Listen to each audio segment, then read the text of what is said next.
It's time for SPG. As in, Super Bacchanal Secret File.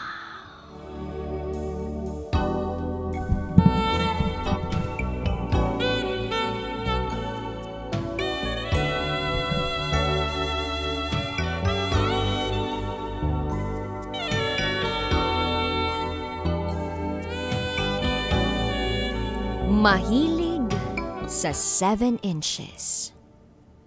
Hindi naman kinakaya.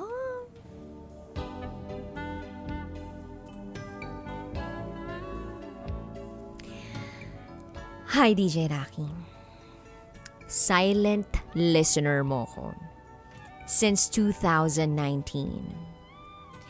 And I'm looking forward to meet you. Sana sa book signing mo, makita na kita. Ipupush natin yan. Anyway, itago mo ko sa pangalang Hilda. At ito, ang aking SPG. As in, Super Bacchanal Secret File.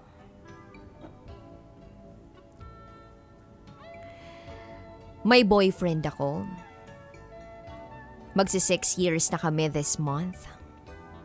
Akalain mo yun. 1 taon na lang. At mukhang may forever na. Sabi kasi nila, pag naka 7 years, may forever. At etong boyfriend kong ito ay itago natin sa pangalang Paul. Alam ko na ang sasabihin mo, DJ Rocky. Prayer reveal naman dyan.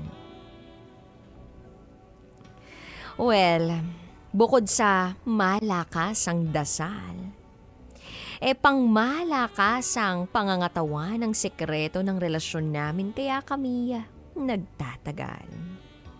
Para kaming baterya pag magkikita in good condition. Going strong kami and always go to heaven. Charot with harot.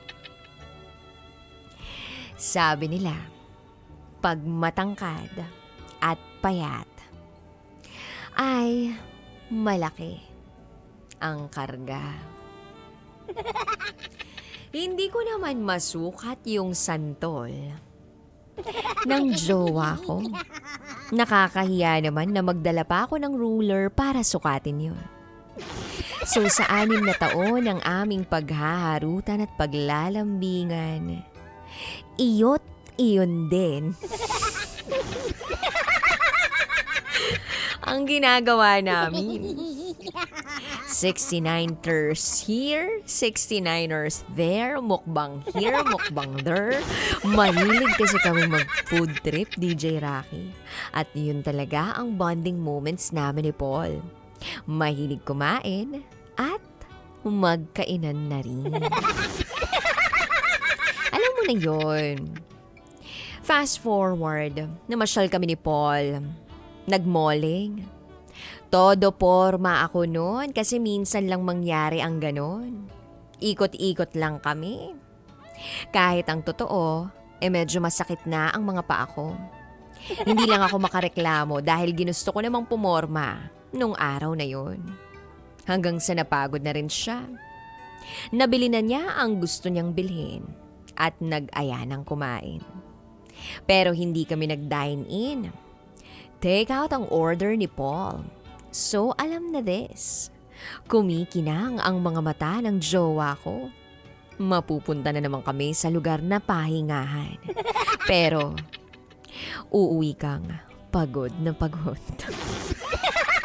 Siyempre, DJ Rocky, magpapabebe pa ba ako? Siyempre, nag-alarufa na rin ako. Go, go, go! So fast forward, Nasa loob na kami ng lugar na may kapirasong sabon. May toothpaste, 2 toothbrush, 2 towel, 2 tsinelas na kulay puti, at may telephone on the side. At ayun na nga, sabay kaming nag-shower ni Paul. Mabilisan ang aming kilos para makarami. Oo, makarami syempre ng kain dahil gutom na nga kami. Kayo talaga. Huwag advance mag-isip kasi papunta pa lang tayo sa exciting part. After ng malling, nagsimula na kaming mag-walling. Yes, nag-malling, napunta sa walling, pati sa flooring. At ang twerk it like Miley sa kama ni Rosana. Hindi ko na idedetalye ang mga ganap dahil basang-basa na kayo, kabisyo, sa ulan.